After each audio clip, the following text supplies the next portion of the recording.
Assalamualaikum warahmatullahi wabarakatuh. Selamat pagi teman-teman semua. Yang terhormat Ibu Erli Suarti MPD selaku dosen pengampu mata kuliah telaah kurikulum matematika SMA, dan teman-teman yang saya hormati, izinkan kami menyampaikan materi mengenai kurikulum 2004. Sebelumnya, perkenalkan, nama saya Siti Nurhasana sebagai moderator sekaligus pemateri, dan teman saya Siva Aulianto sebagai pemateri pertama, dan Tri Wulandari sebagai pemateri kedua.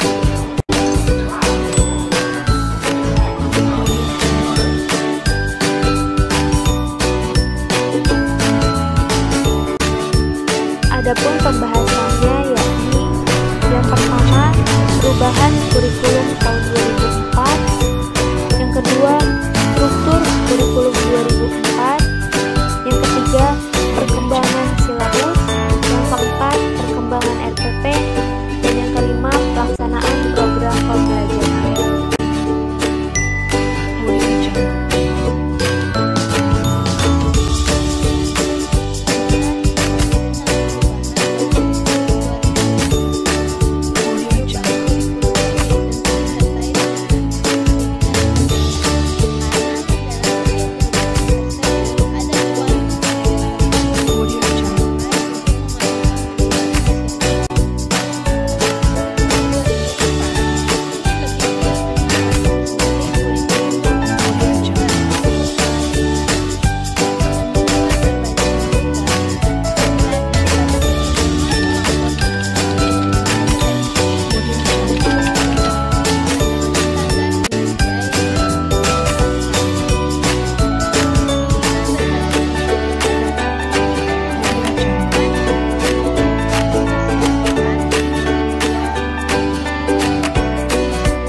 Jadi KBK memuat sejumlah kompetensi yang harus dicapai siswa, dan kompetensi tersebut sebagai standar minimal atau kemampuan dasar.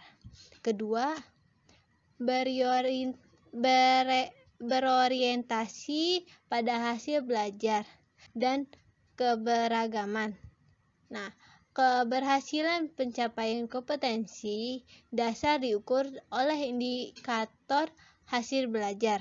Indikator ini yang dijadikan acuan kompetensi yang diharapkan dalam proses pencapaian tergantung pada kemampuan dan kecakapan yang berbeda pada setiap siswa. Ketiga, penyampaian dalam pembelajaran menggunakan pendekatan dan metode yang bervariasi sesuai dengan keberagaman siswa. Keempat, sumber belajar bukan hanya guru, tetapi sumber belajar lain yang memenuhi unsur edukatif. Nah, dengan ini, perkembangan ilmu pengetahuan dan teknologi informasi, guru berperan sebagai fasilitator untuk mempermudah siswa belajar dari berbagai macam sumber belajar. Kelima, penilaian menekankan pada proses dan hasil belajar dalam upaya penguasaan atau pencapaian suatu kompetensi. Nah, dari penerapan hasil dan proses belajar sebagai dua sisi yang sama pentingnya.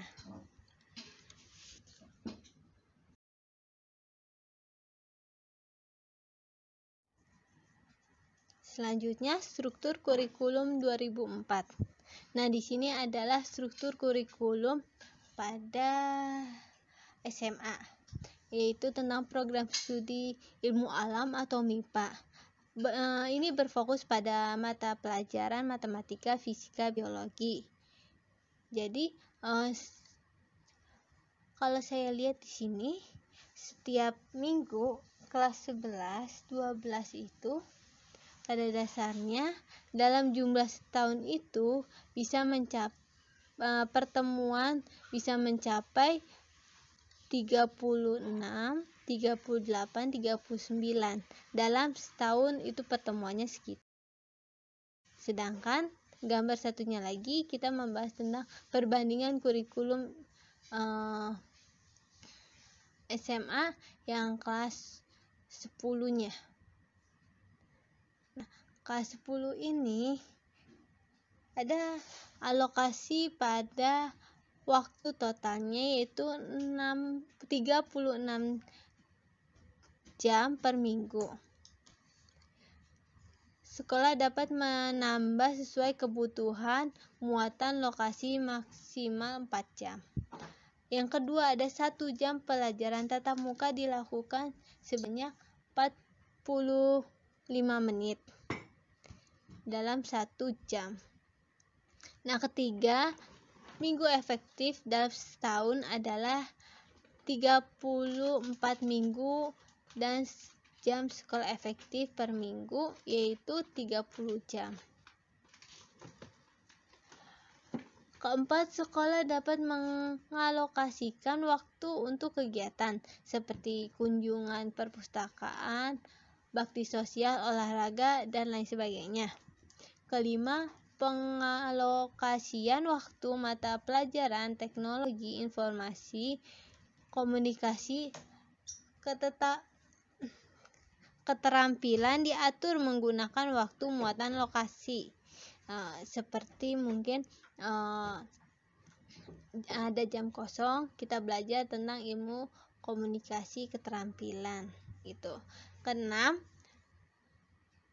sekolah dapat mengatur sendiri lokasi waktu dengan patokan alokasi per minggu gitu.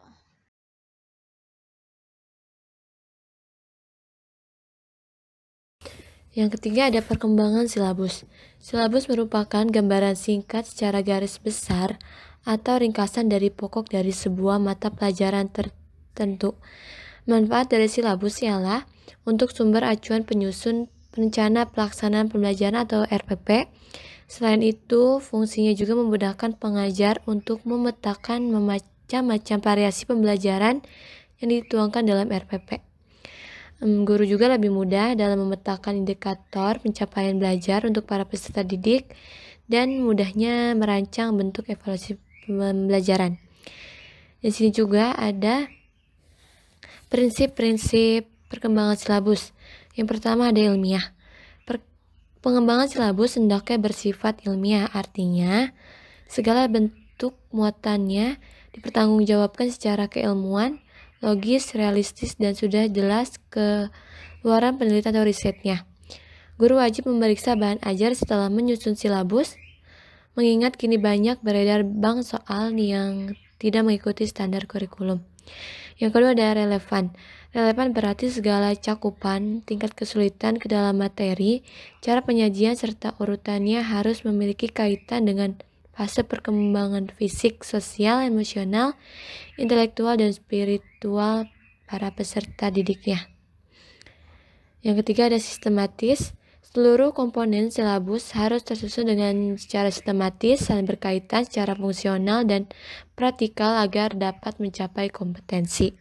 Yang keempat, konsisten. Seluruh materi, indikator, kompetensi dasar, dan sumber bahan air, penilaian, dan segala jenis rentetannya harus sesuai dengan konsisten satu sama lain. Yang kelima, memadai. Makna memadai memiliki arti cakupan materi pokok, indikator, sumber belajar, pengalaman belajar, hingga sistem penilaian cakup dalam menunjang pencapaian kompetensi dasarnya. Yang keenam ada aktual dan kontekstual. Keseluruhan bahan silabus hendaknya memperhatikan perkembangan ilmu, teknologi, seni, sosial, dan dapat dipraktikkan di kehidupan sehari-hari. Misalnya pada era pandemi ini, silabus juga harus menyesuaikan sekolah virtual, penggunaan bahan ajar, dan cara penilaiannya pasti sedikit berbeda dengan sekolah tatap muka. Yang ketujuh, fleksibel. Seluruh komponen silabus wajib mengkomodasikan perbedaan-perbedaan peserta didik, pengajar, serta seluruh dinamika yang terjadi di lingkungan pendidikan dan tuntutan masyarakat. Yang kedelapan, menyeluruh. Seluruh komponen silabus wajib mencakup semua ranah kompetensi, yaitu kognitif, efektif, dan psikomotorik. Di slide selanjutnya ada langkah-langkah dalam membuat pengembangan silabus.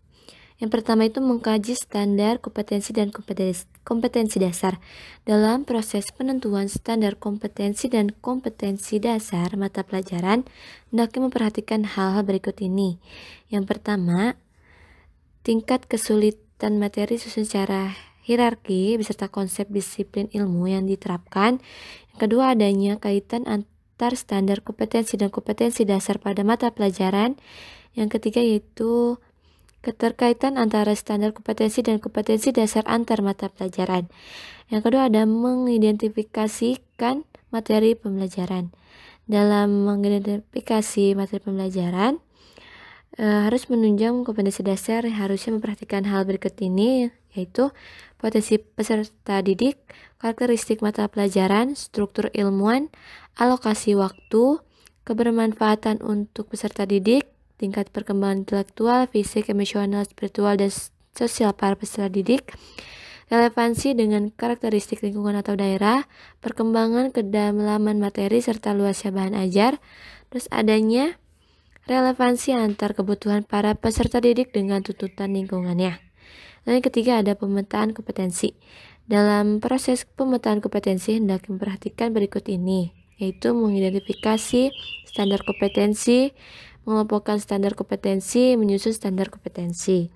Lalu yang keempat ada mengembangkan kegiatan pembelajaran. Berikut ini hal yang wajib diperhatikan dalam proses pengembangan kegiatan pembelajaran. Yang pertama, disusun agar dapat menjadi alat bantu pada era tenaga pengajar agar terlaksana proses belajar mengajar secara profesional.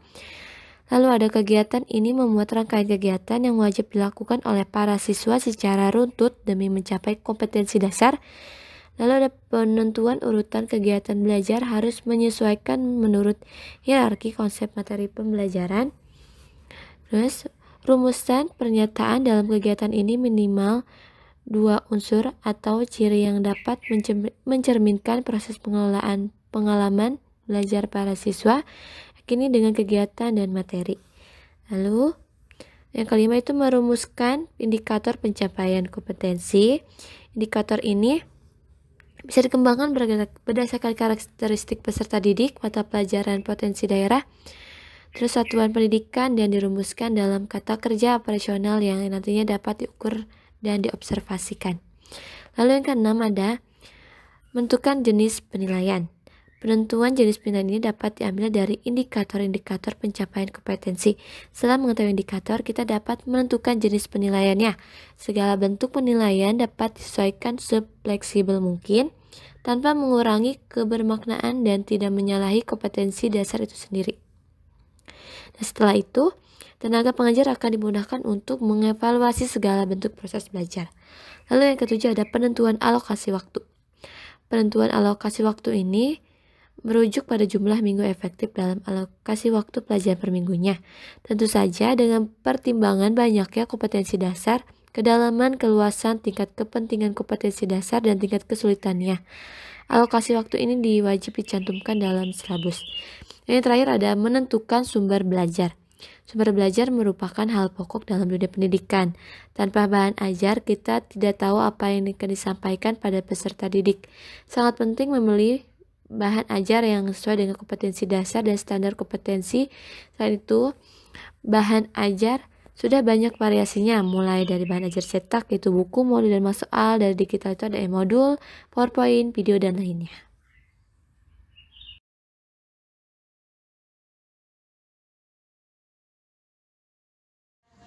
Materi selanjutnya yakni pengembangan RPP. pengembangan RPP harus memperhatikan minat dan perhatian peserta didik terhadap materi standar dan kompetensi dasar yang dijadikan bahan kajian. Dalam hal ini, harus diperhatikan agar guru jangan hanya berperan sebagai transformator, tetapi juga harus berperan sebagai motivator yang dapat membangkitkan gairah dan nafsu belajar. Mendorong peserta didik untuk belajar dengan menggunakan berbagai variasi media dan sumber belajar yang sesuai, serta menunjang pembentukan kompetensi dasar.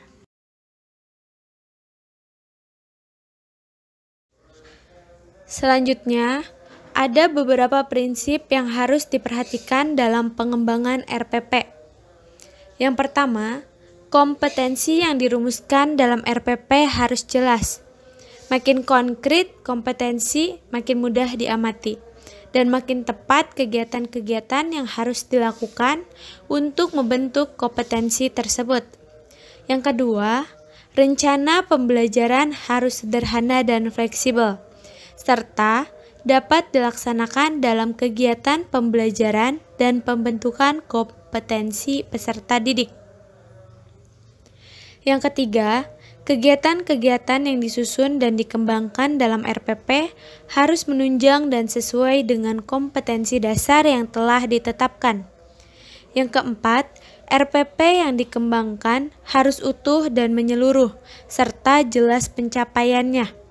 Yang kelima, harus ada koordinasi antar komponen pelaksanaan program di sekolah, terutama apabila pembelajaran dilaksanakan secara tim, atau team teaching, atau moving class. Selanjutnya, komponen-komponen RPP. Ada 11 komponen RPP, yaitu yang pertama, identitas mata pelajaran. Nah, identitas mata pelajaran ini meliputi satuan pendidikan, kelas, semester, program atau program keahlian, mata pelajaran atau tema materi pelajaran yang dibahas, dan jumlah jam pertemuan. Nah, yang kedua yakni standar kompetensi. Standar kompetensi merupakan kualifikasi atau kemampuan minimal peserta didik dalam menguasai pengetahuan, sikap, dan keterampilan yang diharapkan dicapai pada setiap kelas dan semester pada suatu mata pelajaran. Yang ketiga ada kompetensi dasar. Kompetensi dasar yaitu sejumlah kemampuan yang harus dikuasai peserta didik dalam mata pelajaran tertentu sebagai rujukan penyusunan indikator kompetensi dalam suatu pelajaran. Nah, yang keempat ada indikator pencapaian kompetensi. Indikator pencapaian kompetensi ini adalah perilaku yang dapat diukur atau diobservasi untuk menunjukkan ketercapaian kompetensi dasar tertentu yang menjadi acuan penilaian mata pelajaran. Indikator pencapaian kompetensi dirumuskan dengan menggunakan kata kerja operasional yang dapat diamati dan diukur, yang mencakup pengetahuan, sikap, dan keterampilan. Yang kelima ada tujuan pembelajaran. Tujuan pembelajaran menggambarkan proses dan hasil belajar yang diharapkan dicapai oleh peserta didik sesuai dengan kompetensi dasar. Yang keenam ada materi pembelajaran. Nah, materi pembelajaran ini memuat fakta, konsep, prinsip, prosedur yang relevan dan ditulis ke dalam bentuk butir-butir uraian sesuai dengan rumusan indikator pencapaian kompetensi. Yang ketujuh ada alokasi waktu. Yang kedelapan ada metode pembelajaran. Metode pembelajaran yang digunakan guru hendaknya dapat menciptakan suasana belajar dan proses pembelajaran yang kondusif agar peserta didik mencapai kompetensi dasar atau seperangkat indikator yang telah ditetapkan. Nah, yang kesembilan yakni kegiatan pembelajaran. Kegiatan pembelajaran mencakup 3 hal. Yang pertama yakni pendahuluan, kegiatan awal dalam suatu pertemuan pembelajaran. Nah, yang kedua ada inti, proses pembelajaran.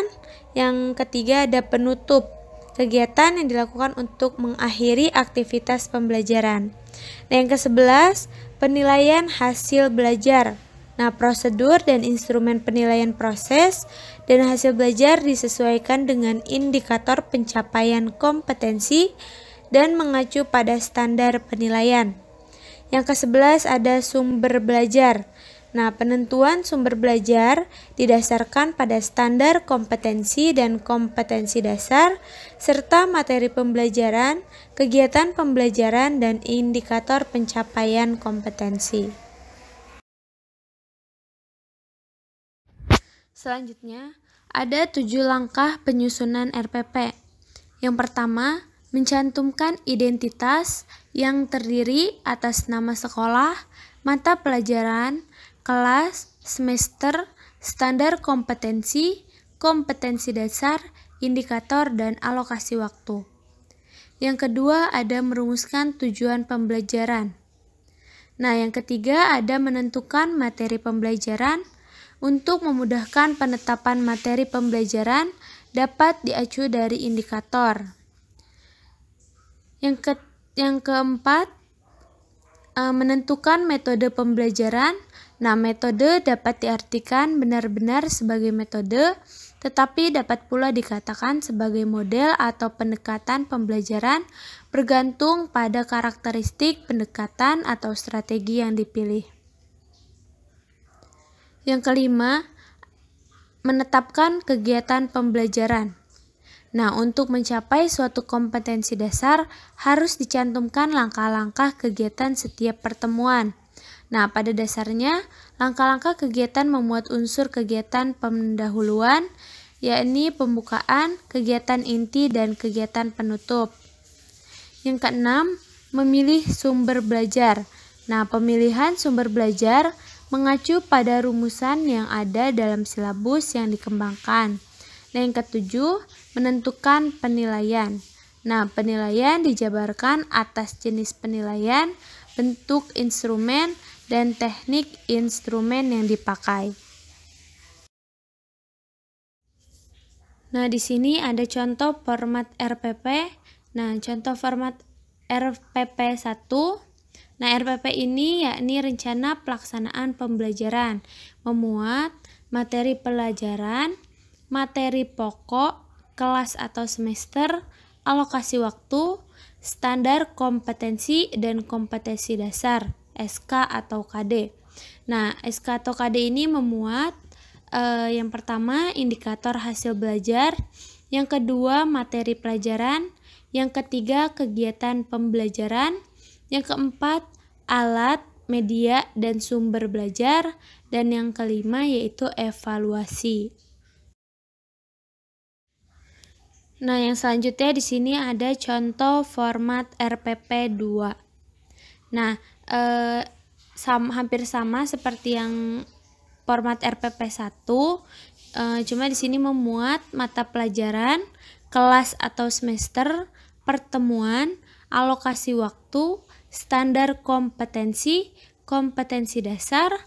Nah, indikator yang pertama ada tujuan pembelajaran, yang kedua materi ajar, yang ketiga metode pembelajaran, yang keempat langkah-langkah pembelajaran.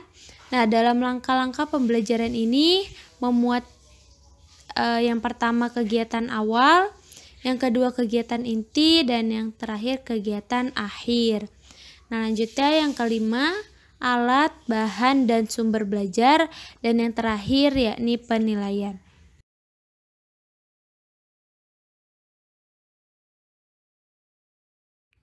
Lalu ada pelaksanaan pembelajaran. Pelaksanaan pembelajaran adalah suatu kegiatan yang bernilai edukatif. Nilai edukatif mewarnai interaksi yang terjadi antara guru dan peserta didik. Interaksi yang bernilai edukatif dikarenakan pelaksanaan pembelajaran yang dilakukan diarahkan untuk mencapai tujuan tertentu yang telah dirumuskan sebelum pelaksanaan pembelajaran dimulai. Dalam pelaksanaan pembelajaran, guru melakukan beberapa tahap pelaksanaan pembelajaran sebagai berikut. Yang pertama, kegiatan awal.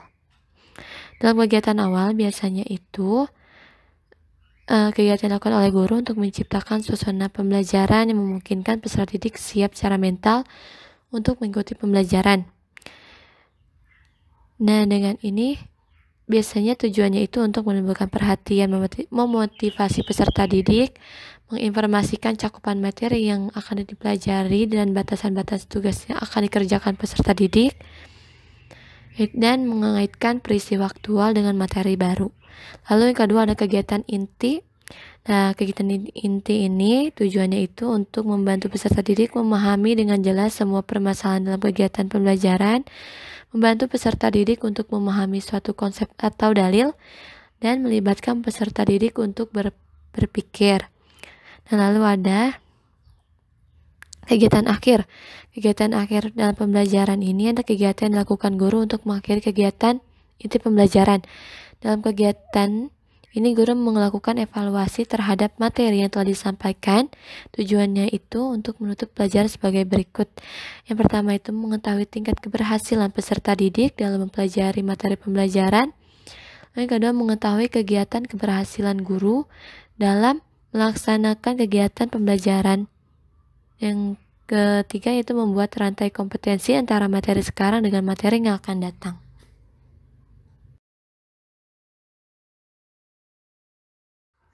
Lalu ada karakteristik peserta didik. Yang di sini ada 3. Yang pertama itu perkembangan aspek kognitif. Nah, menurut Ebert dan Stecker tahun 1995 halaman 60-75 berikan pandangan bahwa agar potensi siswa dapat dikembangkan secara optimal, asumsi tentang karakteristik subjek didik dan implikasi terhadap pembelajaran matematika diberikan sebagai berikut.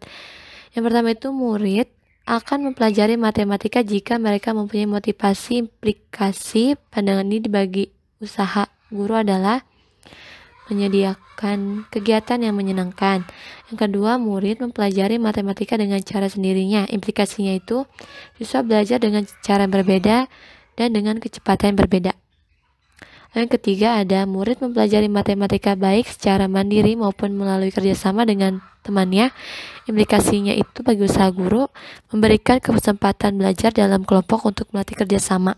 Lalu yang keempat ada murid memerlukan konteks dan situasi yang berbeda-beda dalam belajar matematika, yaitu menyediakan dan menggunakan berbagai alat peraga. Yang kedua itu ada hierarki aspek afektif. Menurut Cardwell, aspek sikap muncul bila ada komitmen, preferensi nilai, penerimaan nilai, kepuasan merespon, dan kemauan untuk merespon dari seseorang.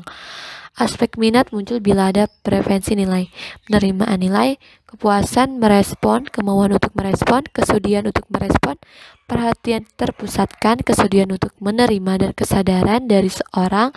Proses internalisasi terjadi bila aspek-aspek taksonomi tersebut menyatu secara hierarkis. Yang terakhir ada perkembangan aspek psikomotorik. Di samping aspek kognitif dan aspek afektif, aspek psikomotorik unjuk kerja juga mempunyai peranan yang tak kalah penting untuk mengetahui keterampilan siswa dalam memecahkan permasalahan. Dalam kegiatan ini siswa diminta untuk mendemonstrasikan kemampuan dan keterampilan melalui kegiatan fisik, misalnya melukis segitiga, melukis persegi, melukis tingkat, dan sebagainya. Untuk mengetahui tingkat keterampilan siswa, penilaian dapat menggunakan lembar pengamatan. Lalu ada standar kompetensi yang perlu dicapai oleh siswa SMU atau MAN.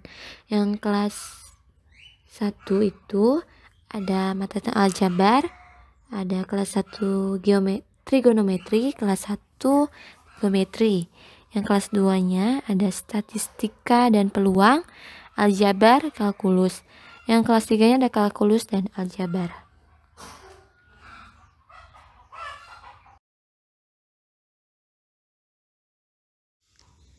Sekian pemaparan dari kelompok kami. Kurang lebihnya kami mohon maaf.